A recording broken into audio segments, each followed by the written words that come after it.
a shumë, ky është numri mesatar i hapave që unë bëj gjatë ditës. Herë ecje, herë ngjitje në mal, herë vrap. Një luks për mua në Tiranë sepse është e pamundur që të menaxhoj kohën. Megjithatë, po shfrytëzoj maksimum sepse këtu dhe natyra është fantastike. Po këtu do apo nuk do, duhet bësh aktivitet fizik sepse ti imponohet nga ajo që shef. Numri i madh njerëzish, grup mosha të ndryshme që vetëm vrapojnë dhe ecin. Dhe më të lindi pyetja një ditë, po çfarë përqindje popullate të obezitetit kanë?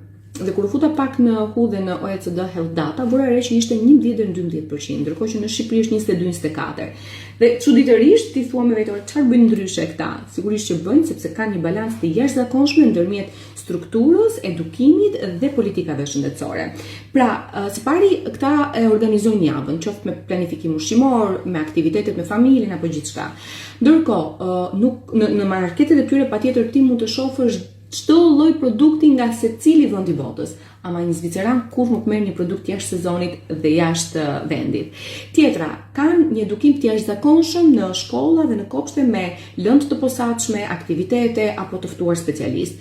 Dhe çfarë është e rëndësishme është vetë shteti mbulon nëpërmjet sigurimeve shëndetësore aktivitetin fizik, mbajtjen te dietologu, dietat ushqimore dhe gjithçka tjetër që lidhet me mirëqenien. Dhe këta 11% të cilët janë obez, unë mendoj që janë dembel, se nuk ka mundësi që me gjithë të mira ti të jesh obez.